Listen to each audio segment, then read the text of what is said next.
gâche plus la vie. Terlitz, pour la première fois en Kyo.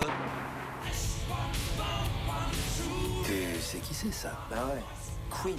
J'ai rencontré Queen. J'étais à Londres en 85. Ils avaient un concert le samedi, mais plus de bassiste. Alors j'ai fait un essai avec eux, et Freddie voulait vraiment que ce soit moi. T'as joué avec Queen? Ben, j'avais déjà quelque chose de prévu avec ta mère.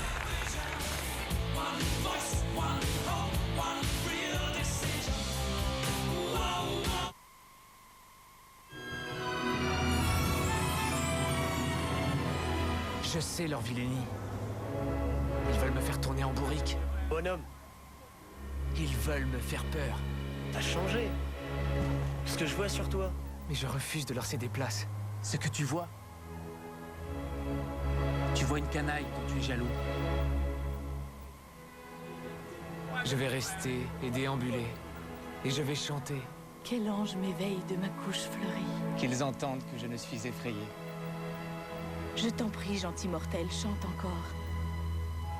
Mon oreille s'est énamourée de ton être. Ainsi que mon œil est ébloui par sa forme.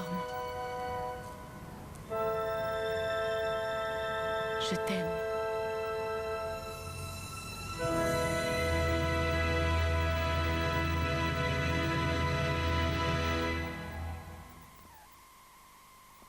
Il existe un pouvoir si extraordinaire, si irrésistible, que vous serez prêt à tout pour vous en emparer.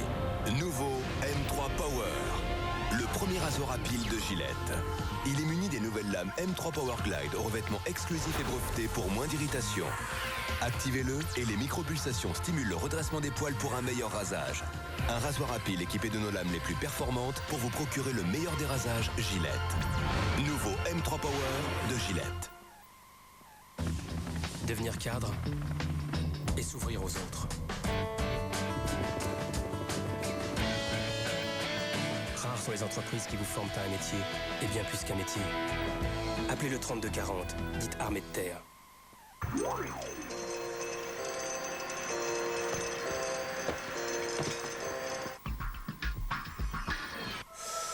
Respirez profondément et regardez Sensation Glisse avec les chewing-gums Airwaves.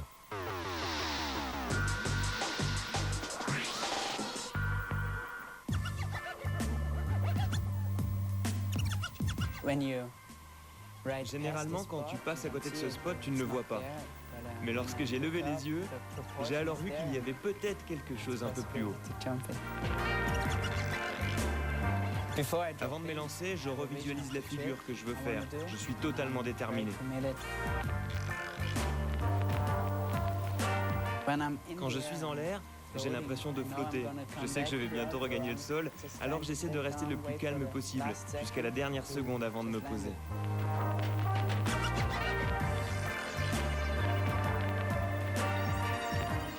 Quand je termine ma figure et que j'atterris correctement, un grand sourire se dessine sur mon visage. Toute la tension accumulée s'évacue subitement. C'était Sensation Glisse avec les chewing-gums Airwaves.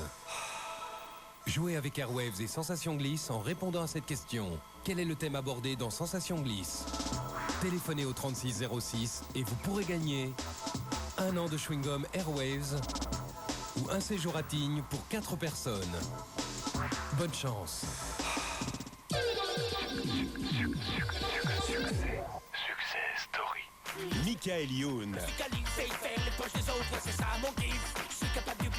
Michael Youn est un artiste incontournable en France. Il surprend régulièrement le public en se glissant avec audace et brio dans la peau de personnages hilarants.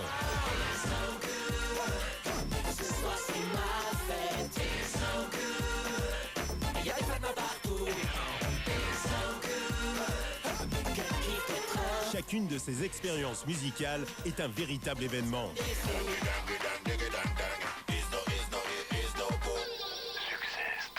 Salut tout le monde, rendez-vous cette semaine dans Plus vite que la musique pour une spéciale kitsch.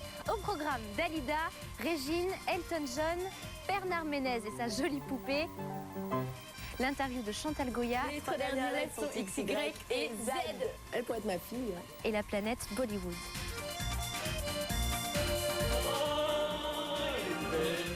Plus vite que la musique, c'est ce soir sur M6. Ce soir, découvrez une trilogie inédite. Médium, prenez garde et surveillez vos arrières. La chasse aux sorcières est lancée dans Dead Zone. Où est Johnny Smith? Vite. Tuez-les tous les trois. Après Johnny dans la ligne de mire, les héros de Mysterious Ways vous entraînent au cœur de l'étrange. Je capte quelque chose. J'ai fait quelque chose de mal, c'est ça? Est-ce que tu te rappelles d'un rêve? Une menace plane sur la trilogie. Dead Zone, suivi de Mysterious Ways, ce soir dès 20h50 sur M6. La passion de l'automobile, c'est tout de suite dans Turbo avec Sécuritest, réseau de contrôle technique automobile.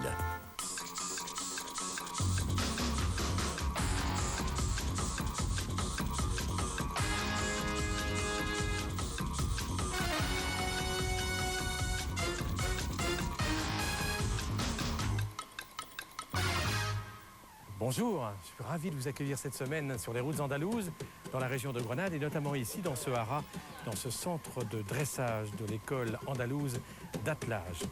Alors pourquoi sommes-nous si souvent ici dans le sud de l'Espagne? Eh bien tout simplement pour vous offrir ça. Aujourd'hui, ce qui nous manque le plus cet hiver en France, le ciel bleu, le soleil et surtout l'essai de cette nouvelle série 3 BMW, une voiture importante pour le constructeur allemand, puisque cette série 3 représente la moitié des ventes de BMW en Europe.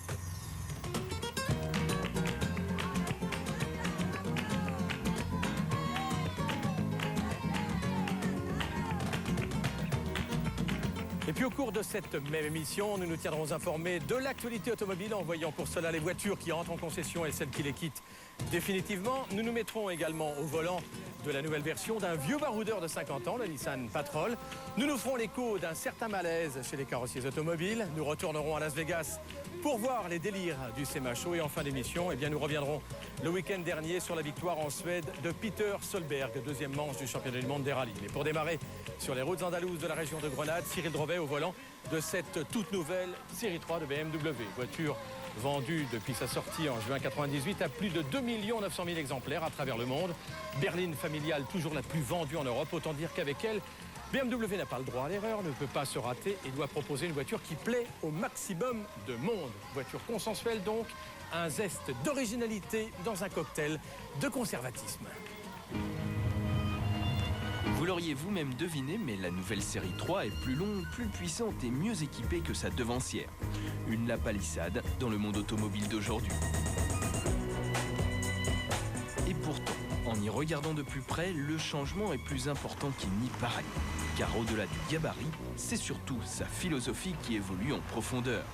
D'élèves turbulents mais brillants, la série 3 devient bien élevée et appliquée.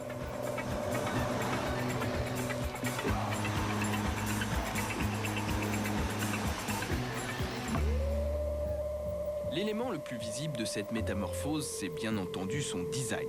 Elle adopte comme ses sœurs le nouveau look maison, avec toutefois moins d'audace.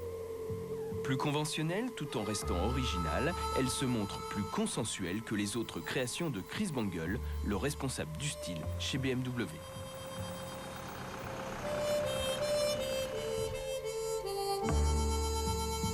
Avec 49 mm de plus en longueur et 10 mm en hauteur, elle conserve néanmoins sa silhouette athlétique et en profite pour offrir plus d'espace dans l'habitacle. Un gain qu'apprécieront particulièrement les passagers à l'arrière. D'autant qu'ils auront même la chance de bénéficier eux aussi des vitres électriques qui sont en série sur les 4 fenêtres, et ce, dès l'entrée de gamme, ce qui est assez rare pour être signalé. De même, pour la radio CD, la clim manuelle, l'ordinateur de bord, les sièges isofixes, l'ABS de nouvelle génération, 6 airbags et le régulateur de vitesse. Cela faisait longtemps que l'on avait vu une voiture allemande aussi bien équipée de base dans cette catégorie. Pour le reste, hormis la double casquette disgracieuse pour ceux qui choisissent l'option GPS, le traitement de l'habitacle est toujours aussi soigné et complet.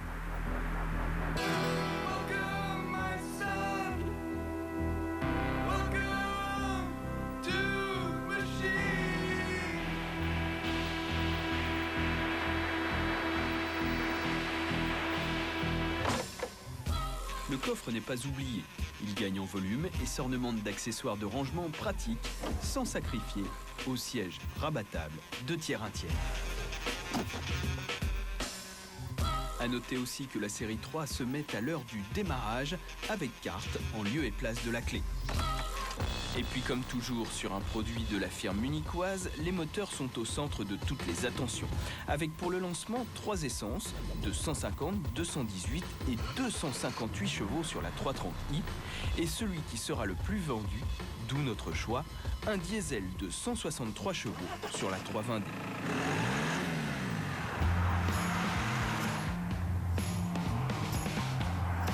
Loin d'être aussi vigoureux que le futur 6 cylindres qui arrivera lui en septembre, le 4 cylindres au mazout offre déjà des performances très correctes. Il est remarquablement silencieux et peu gourmand.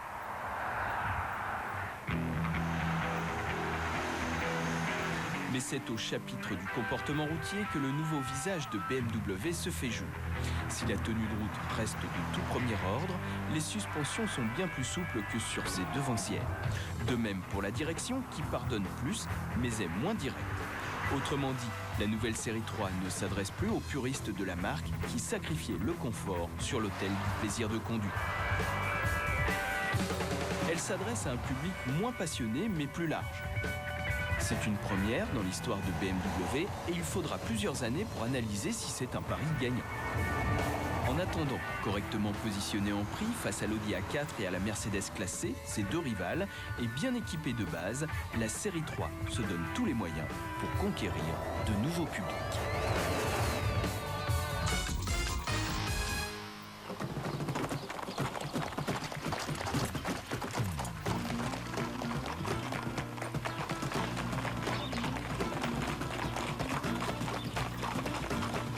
Tels qu'on les voit dans les défilés, les passeos de toutes les ferias espagnoles, la caméra de Dominique Delapierre vous offre à présent ces belles images de l'art du dressage dans l'école andalouse.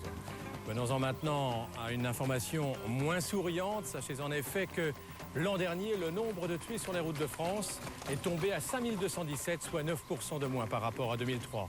Certes, on ne peut que s'en féliciter, bien que ce soit toujours, vous le savez, des milliers de drames à l'appui. Mais ce recul du nombre des accidents sur les routes de France est aussi des conséquences sur la réparation automobile, et notamment chez les carrossiers dont l'activité a chuté de près de 30, voire 40%. Certains ne s'en sont pas remis, d'autres ont choisi de diversifier leurs activités, comme vous le montre à présent Laurent Meillot. Ce sont des artisans, mieux de véritables artistes qui n'ont pas leur pareil pour redonner tout son lustre à votre auto. Ils peuvent travailler n'importe quelle matière, de la tôle aux matières composites, en passant par l'aluminium. Bref, ce sont des magiciens qui ont de l'or dans les doigts. Pourtant, la profession est en danger. Si la réduction du nombre d'accidents de la route est une bonne chose, cela se traduit pour les professionnels par une baisse d'activité de 20 à 40%. 100 000 emplois auraient ainsi été supprimés en quelques années. De plus, les 20 000 carrosseries qui restent en France sont concurrencées par les concessionnaires. Les professionnels ont dû s'adapter. Comme ici à Reims, ils se regroupent au travers de réseaux pour mieux se vendre en proposant des forfaits. Il y a encore aujourd'hui de nombreux petits chocs qui n'étaient pas traités et qui aujourd'hui, par le biais d'une commercialisation, reviennent dans nos ateliers. Donc ce sont les carrossiers qui sauront se commercialiser aujourd'hui en 2005, qui travailleront en 2006, 2007 et 2008. Pour se différencier, les carrossiers misent sur le conseil. Toujours à Reims, voici par exemple comment on réalise une expertise à distance. En quelques minutes, on monte un dossier qui est validé par l'expert. Cela évite d'immobiliser la voiture pendant de longues journées. Le sinistre peut ensuite être traité dans la foulée. Changement de décor, nous voici à Paris dans le 15e arrondissement. Cette enseigne est connue sur la Côte d'Azur, mais très récente dans la capitale. Son point fort, la carrosserie rapide, et c'est sans rendez-vous. Qu'est-ce qui vous arrive? On m'a fracturé ma porte cette nuit sur ma voiture. Et en gros, il me faut une voiture. Regardez bien, voici la réparation de 2 voitures en seulement 1 heure. Top chrono. Donc on a cette automobile là et celle-ci.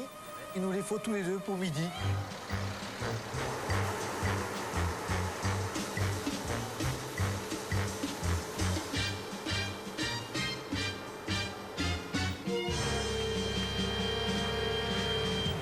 résultat au bout d'1 heure. Nous pouvons vous certifier que cette réparation a été réalisée sans trucage. Mais retenez bien qu'il est possible de réduire les délais sans que cela coûte forcément plus cher. C'est tout simplement une question d'organisation. La réparation en collision aujourd'hui, c'est 1 000 € en moyenne et c'est 10 heures de travail. Et à partir de là, on peut faire travailler plusieurs personnes sur le même véhicule. Donc toutes les voitures, techniquement, sont réalisables en 1 journée, voire 48 heures de délai. Et ça marche, ce type de service correspond aux besoins d'une clientèle urbaine toujours pressée. Pour terminer ce tour d'horizon un peu de rêve avec la carrosserie Lecoq à Saint-Ouen, une adresse spécialisée dans la restauration. Voici par exemple le Bugatti qui a demandé 1 an et demi de travail. Le résultat est superbe. Actuellement, Lecoq travaille sur cette Citroën Rosalie qui est entièrement refaite à neuf. Comme vous pouvez le voir, la restauration de modèles anciens est en pleine vogue. Ces amateurs qui achètent ces voitures sont prêts à investir 2 fois, 3 fois le prix de la voiture en restauration, mais pour rouler dans le plus beau modèle de la marque et de la catégorie. La clientèle haut de gamme apporte aussi un peu d'oxygène à la profession, à condition de se spécialiser et en se remettant en cause, les carrossiers ont de l'avenir.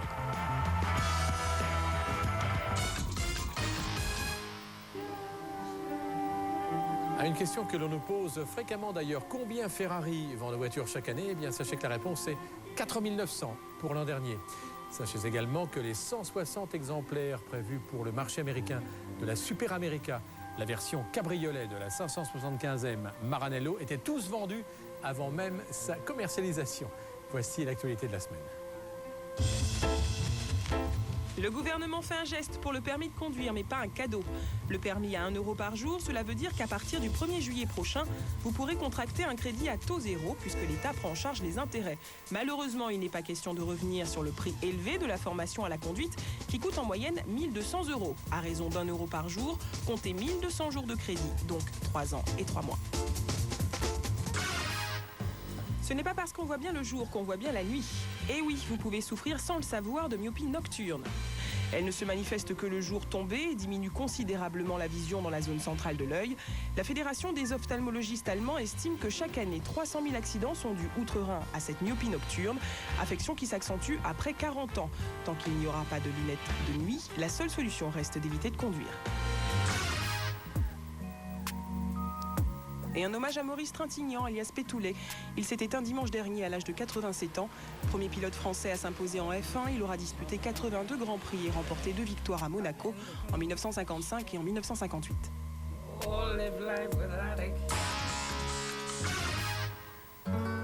À suivre après la pub dans Turbo, l'actualité des concessions, l'essai de la nouvelle version du Nissan Patrol, les délires du SEMA Show de Las Vegas et la deuxième manche du championnat du monde des rallyes en Suède. Quant à nous, nous allons quitter ce haras, ce centre de dressage de l'école d'attelage andalouse et reprendre notre route en direction de Grenade. Alors à tout de suite.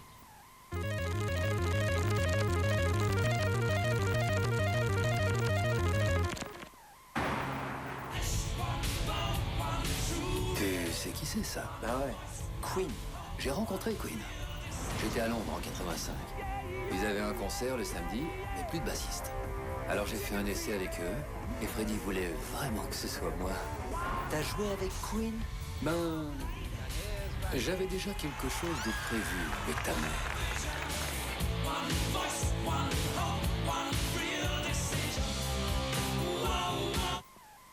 Excusez-moi, madame, lieutenant Colombo. On m'a dit que Polygram Collection sortait pour la première fois l'intégrale de mes enquêtes en DVD chez tous les marchands de journaux, c'est vrai? Oui, lieutenant. Colombo, la collection officielle, les DVD numéro 1 et 2 pour 13,50 € en exclusivité chez votre marchand de journaux. C'est ma femme qui va être contente.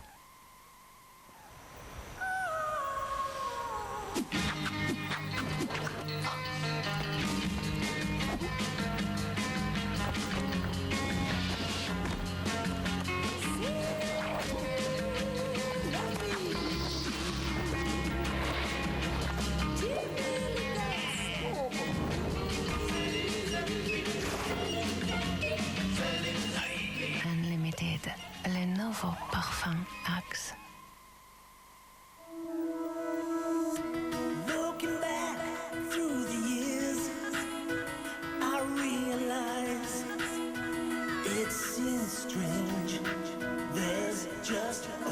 toujours les femmes qui nous changent la vie. C'est pour ça que la compagnie téléphonique qui vous changera la vie porte un nom de femme. Alice. Appelez le 1033. Allô? Alice, Internet et téléphone. Rapide, nouveau, facile. Turbo Tuning, les nouveautés, les tendances, les plus belles voitures. Turbo Tuning, l'essentiel du tuning en DVD, inclut la compile tuning de référence. Également chez votre marchand de journaux. Après le rasage, prenez soin de votre peau en un clin d'œil avec la serviette Ménène Soin. Enrichie en aloe vera et vitamine E, elle apaise et rafraîchit la peau en un seul geste, sans laisser de traces sur les mains. Vous êtes bien dans votre peau, pour longtemps. Serviette après rasage Ménène Soin. Ménène, pour nous les hommes. Et pour encore plus de douceur, découvrez les baumes et les gels après rasage Ménène Soin.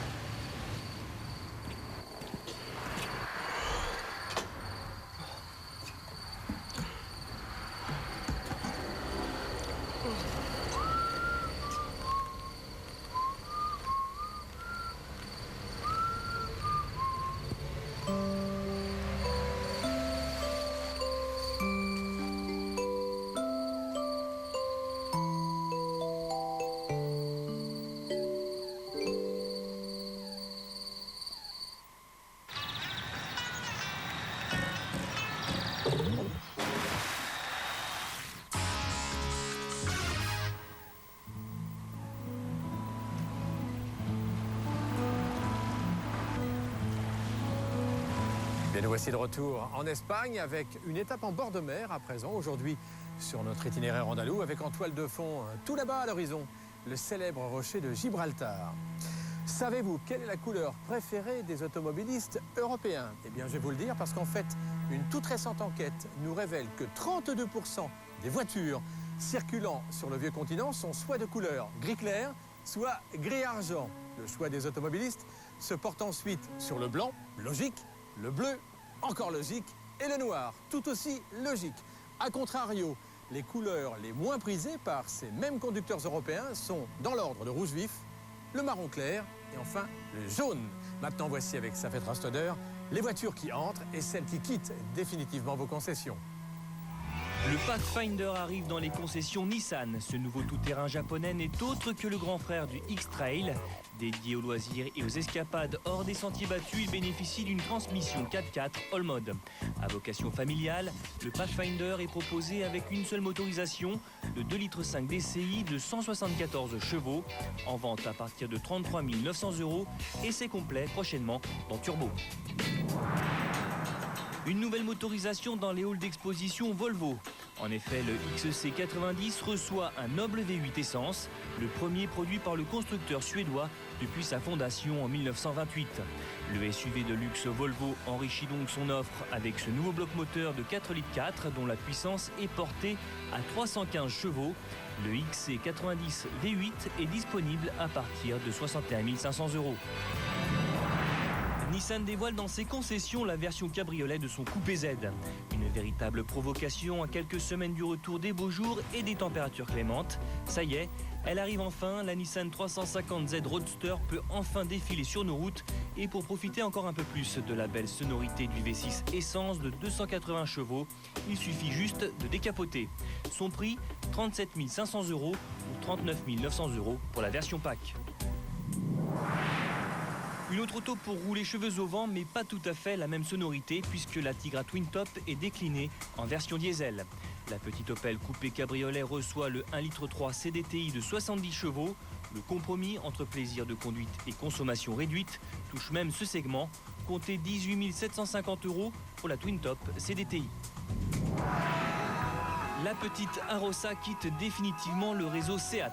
Apparue en 1997, la petite espagnole a été vendue dans l'Hexagone à près de 15 500 unités. La production est stoppée, mais il reste en tout et pour tout 30 exemplaires en France. De quoi faire les dernières bonnes affaires chez les revendeurs Seat. L'Arosa ne sera pas remplacée, c'est donc l'Ibiza qui devient le modèle d'entrée de gamme du constructeur ibérique. Une étoile s'éteint dans les concessions Mercedes. Le ML, premier SUV de luxe de la marque allemande, disparaît après avoir atteint son firmament commercial avec 25 851 véhicules écoulés en France. Le classe M aura brillé pendant 8 belles années, mais comme l'univers Mercedes a horreur du vide, la commercialisation de la nouvelle version, plus grande et plus luxueuse de ce 4x4, est déjà programmée pour cet été. Alors, chacun s'amuse comme il peut. Eh bien, moi, à présent, je vais vous présenter un vieux baroudeur sous forme de rébus. Tout d'abord, on dit de moi que je suis le roi du tout-terrain, mais qu'ensuite, mon succès ne se dément pas, malgré mes 52 printemps. On dit également que la France constitue mon premier marché en Europe et le deuxième au monde, après l'Australie, et qu'aujourd'hui, avec des performances améliorées et des traits rajeunis, j'entame une très belle nouvelle carrière. Alors, qui suis-je? Réponse, le Nissan Patrol. Et le voici, ce vieux baroudeur avec Cyril Drevet. La vie n'est qu'une question de choix, et choisir un 4x4 pour rouler en ville en est un, qui n'est d'ailleurs pas beaucoup plus irrationnel que de rouler avec une citadine sur autoroute. En fait, c'est souvent une question de priorité. À cela vient parfois s'ajouter la passion, en l'occurrence celle du tout-terrain. Et là, le choix se réduit. Pour ceux qui veulent vraiment affronter les aspérités naturelles, on oublie les SUV et leur confort pour se focaliser sur les vrais 4x4. Et dans ce domaine, le Patrol fait office de référence. Mais cela faisait 6 ans que le baroudeur de Nissan n'avait pas évolué en profondeur. Voilà qui est fait avec l'arrivée de la 5e génération.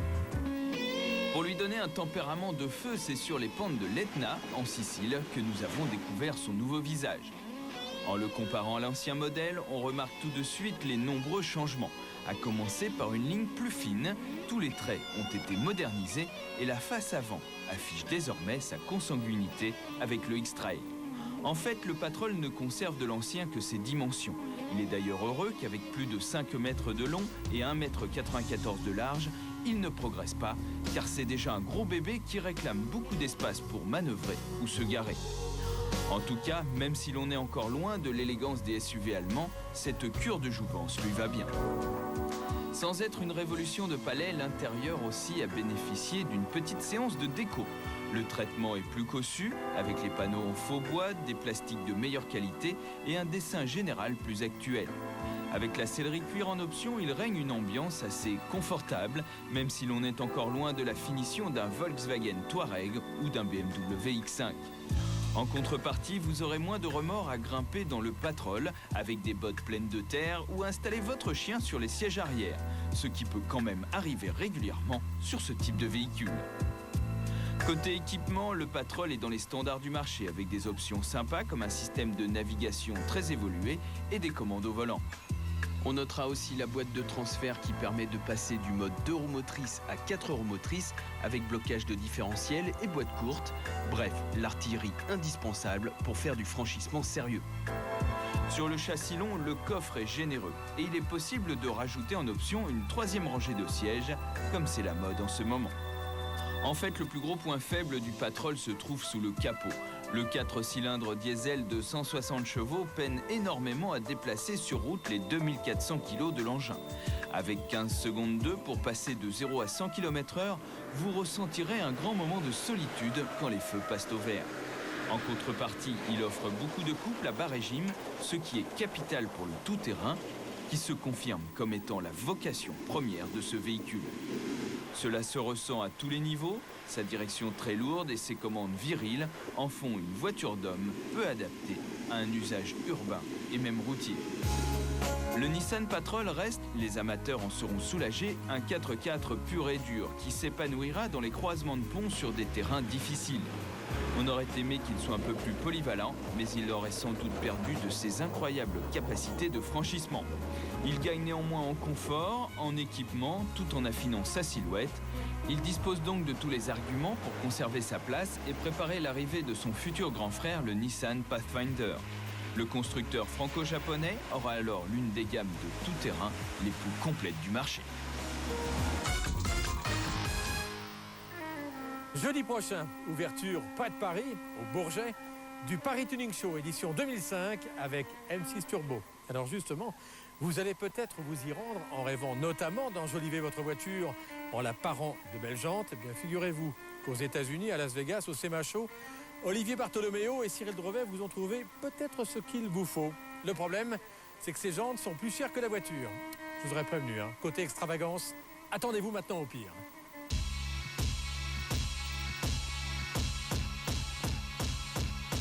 La porte ouverte à tous les délires mécaniques. Telle est la définition qui vient immédiatement à l'esprit quand on évoque le SEMA Show de Las Vegas. Et des délires, cette édition nous en a encore suffisamment réservé pour ne pas faire mentir cette réputation.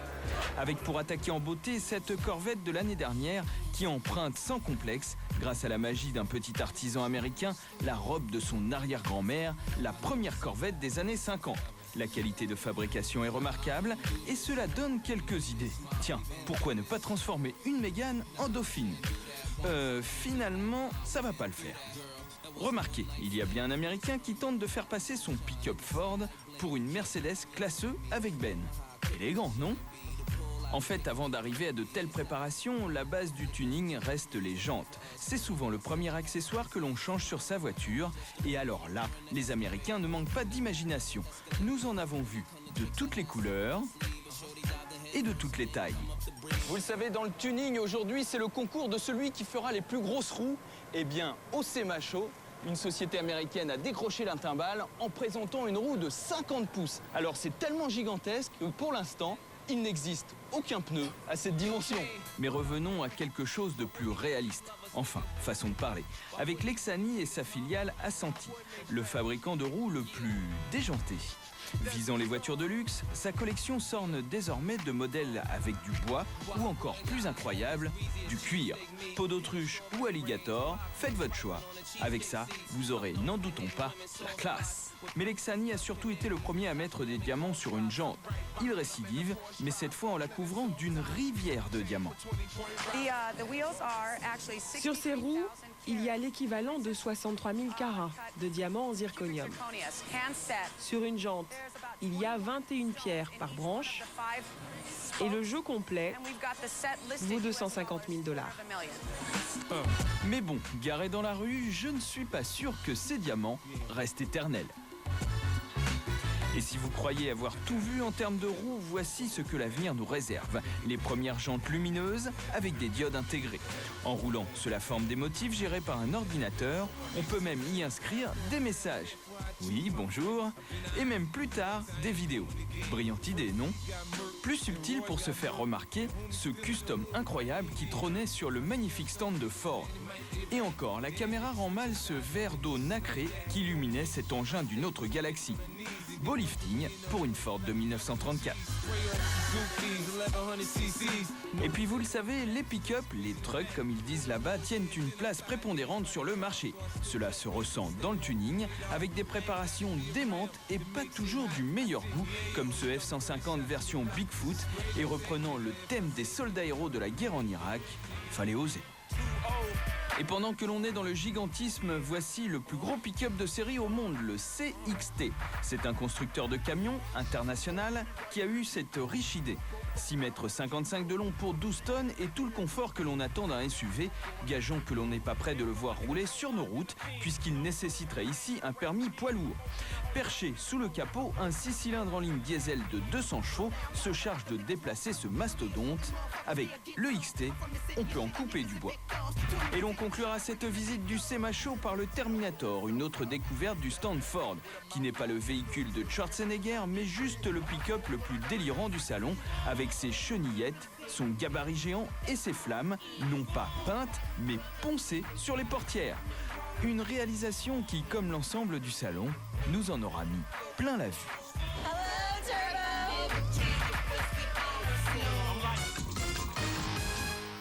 Avec un abandon et une victoire chacun, le Français Sébastien Loeb et le Norvégien Peter Solberg sont désormais, après la deuxième manche, à égalité de points.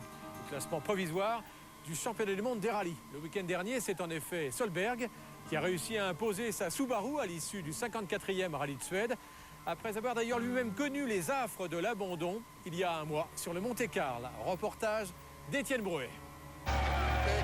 En remportant la deuxième manche de la saison en Suède, Peter Solberg, le champion du monde 2003, revient avec sa Subaru à la hauteur de Sébastien Loeb, vainqueur du Monte-Carlo.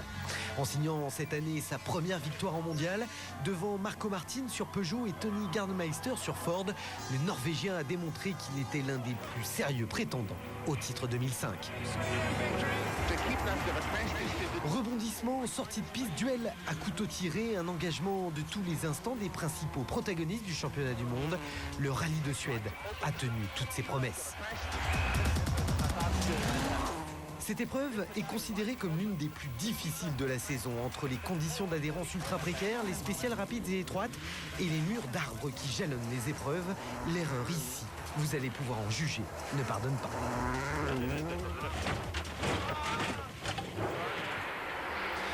Les pilotes sollicitent tellement leur machine qu'ils flirtent sans cesse avec la limite. C'est la course. Pour gagner ici, il faut aller vite tout en maîtrisant la glisse. Le plus souvent, ça passe, comme ici avec la Peugeot de Marcus Gronholm. En lutte pour la première place, il joue les funambules à plus de 150 km/h. Malheureusement aussi, parfois, ça ne passe pas. Même les spécialistes finlandais font quelquefois connaissance avec les bas-côtés. C'est chaud, même très chaud.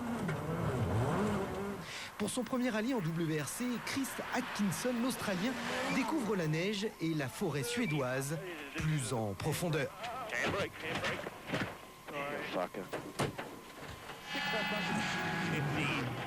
La deuxième fois, c'est plus sérieux.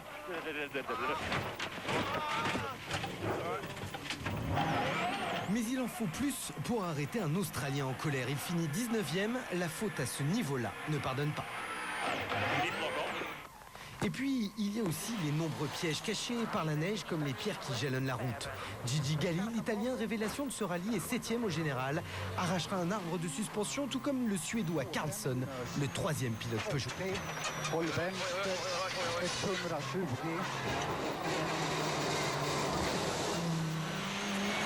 Côté français, Sébastien Loeb, vainqueur ici l'an passé, est en lutte pour le podium, mais il va connaître bien des difficultés.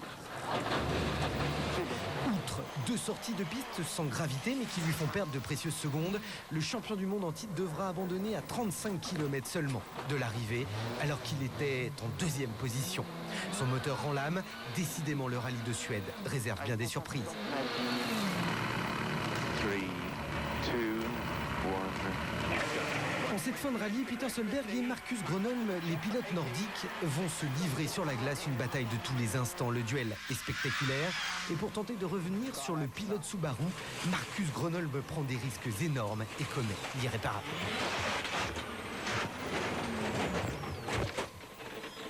Abandon. Left minus half long, tightens 1. Tightens half long. Okay. Line hairpin left, keep the head. For right plus. Don't touch the front. La Suède aura encore une fois démontré qu'un rallye n'est jamais gagné avant de franchir la toute dernière spéciale. Et à ce petit jeu-là, Peter Solberg aura été le meilleur. Rendez-vous le 13 mars prochain sur Turbosport pour le rallye du Mexique. Changement total de décor le week-end prochain dans Turbo, puisque nous aurons quitté l'Espagne et ses routes andalouse de la région de Grenade pour nous retrouver sur celle d'Italie, en Toscane, près d'Orvieto. 3 essais seront inscrits au programme. Tout d'abord celui de la nouvelle Renault Laguna, restylée, celui d'une voiture à sensation, les 404 chevaux de la Corvette C6, et puis nous prendrons le guidon de la toute nouvelle BMW R1200 RT. Bien entendu, nous irons visiter ensemble le Paris Tuning Show au Bourget, qui, je vous le rappelle, ouvre ses portes jeudi prochain. Et puis, un étudiant en design, récent vainqueur d'un concours, nous fera partager sa propre vision du Renault Espace dans 20 ans. À samedi prochain, donc. Une nouvelle fois, merci à toutes et à tous de nous être aussi fidèles. Ciao!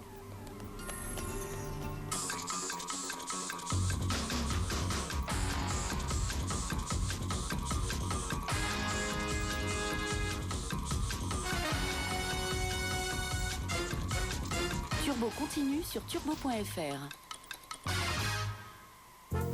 C'était Turbo avec Sécuritest, réseau de contrôle technique automobile.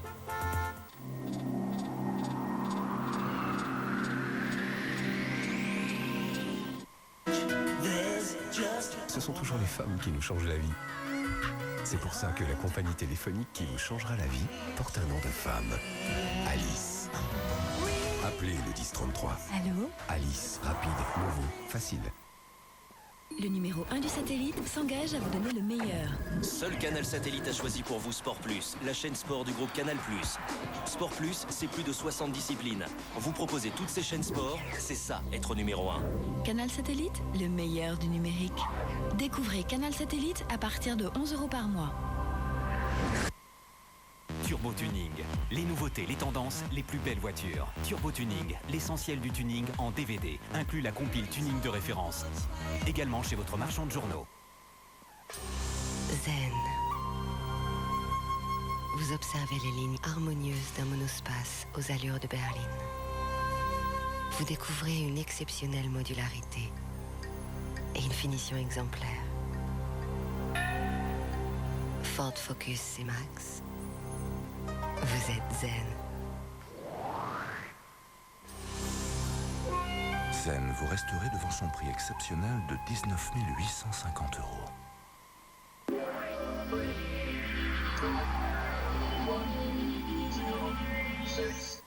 Lundi à 20h50, Matt Leblanc vous emmène dans l'espace. On a dévié de la trajectoire. On va être aspiré. Hyperpropulsion. Les voyages temporels sont impossibles. Cool. Je ne reconnais pas un seul système. On est perdu. Tout ça pour emmener une famille dans la galaxie faire un pique-nique. Et le retour sur Terre sera périlleux, surtout avec un virus à bord. L'équipage, où il est? Une chose a envahi le bateau. Vous étiez 300, ils n'ont pas pu tous disparaître. Elle a pris le contrôle de l'informatique. C'est quoi ce truc qui a infecté vos systèmes? Elle nous étudiait. Étudiait quoi? La façon de nous tuer. William Baldwin, Donald Sutherland et Jamie Lee Curtis vont affronter l'inimaginable. 20h50, perdu dans l'espace. 22h50, virus. Lundi soir, vous verrez, on est mieux devant M6. Lundi cinéma, avec les magasins d'alimentation 8 à 8. 8 à 8.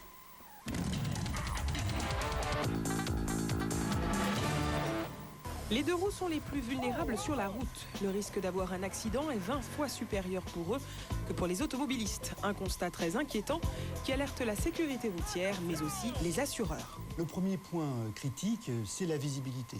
C'est-à-dire que le motard doit être vu, que l'automobiliste doit essayer de le voir, que l'un et l'autre doivent donc partager cette route. Alors la visibilité, c'est important, c'est simple. Il faut que le motard fasse des efforts pour essayer d'éviter de zigzaguer si c'est possible. Et il faut qu'il pense tout le temps qu'il n'est pas vu par l'automobiliste. Les automobilistes ont une grande part de responsabilité. Ils oublient souvent qu'ils doivent partager la route, rappellent de leurs erreurs dont les conséquences peuvent parfois être dramatiques. C'est de ne pas mettre le clignotant lorsqu'ils veulent tourner, c'est d'ouvrir la portière lorsqu'ils sont en stationnement et quand ils souhaitent sortir de leur automobile, un peu trop rapidement sans regarder dans le rétroviseur, c'est de téléphoner au volant notamment. Entre automobilistes et motards, la réconciliation est donc indispensable. N'oublions pas que lors d'une collision, le deux roues, lui, ne bénéficie d'aucune carrosserie pour amortir le choc, alors soyons vigilants.